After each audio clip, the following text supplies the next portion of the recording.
You want to play? Okay, come here. Come on, kid. Come on, man. Right.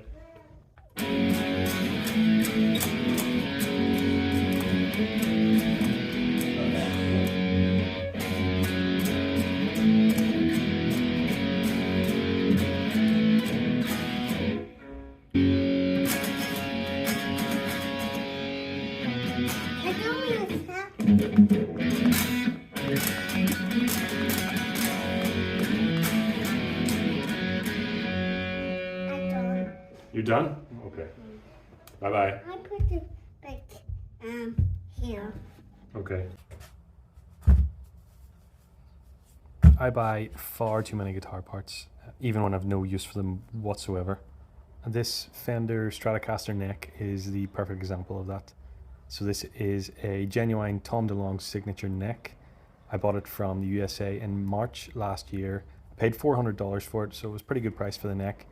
But it's lay up for a year with me doing absolutely nothing with it. As you can see, the frets are quite grimy, needs a good clean, needs a bit of a sort out, and more importantly, needs to be on a guitar.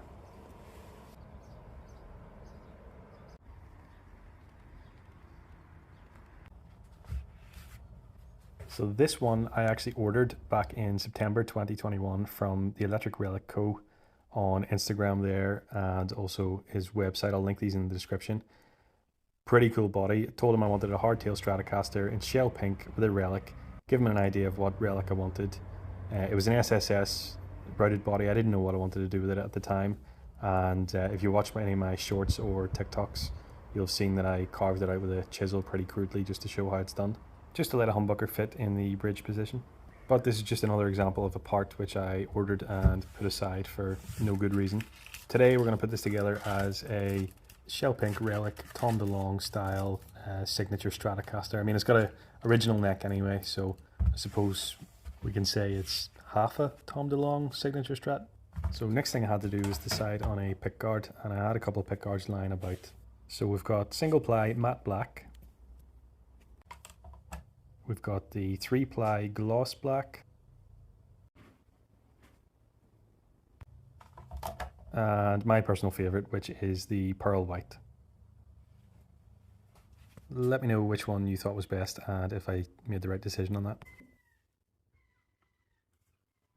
So next thing to do is to sort out the neck. Now I'm just running this little level all the way along it and a bit of a high spot in the middle.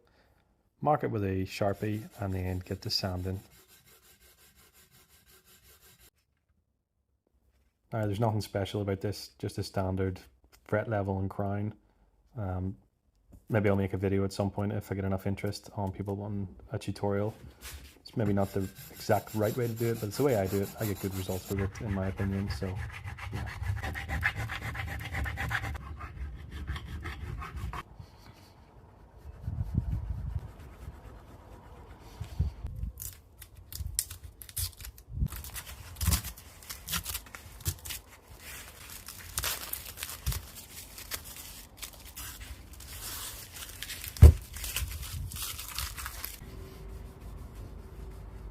I'm just using a bit of wire wool here, very lightly clean up the fretboard before I get to oiling it.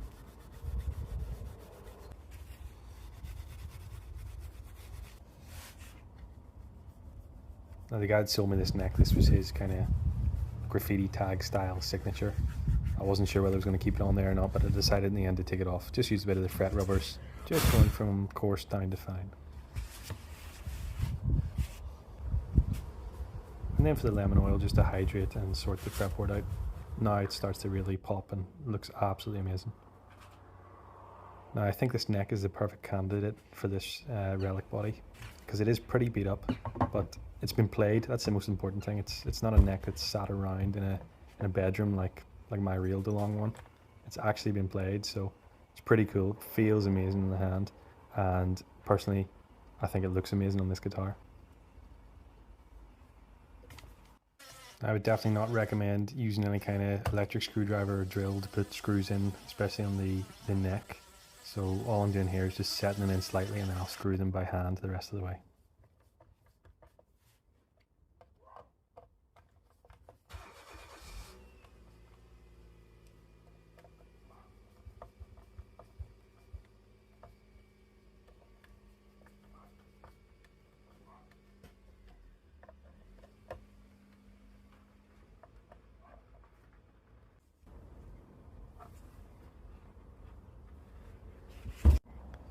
So this bridge is actually an original Tom Delonge bridge as well from a Fender.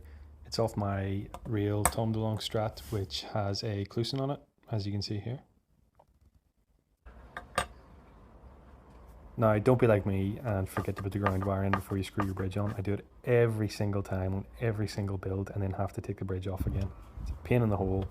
Remember to put your ground wire in. So for the pickup on this guitar, I wanted to put a Fender double tap pickup in it. I've had it for a while. It came off a EHS build that I had. Sounds amazing. You know, it's designed to be coil split, but even without the coil split, it sounds fantastic. But unfortunately, for some reason, I just could not get it to work. So I've opted for this Bare Knuckle Pickups Warpig with the burnt chrome cover, and it doesn't only look amazing, it sounds amazing. And yet, you guessed it, it's another one of those parts that I bought ages ago and I've had lying around for no good reason whatsoever. And yeah, you can let me know if you think I should have just stuck with the Seymour Duncan Invader.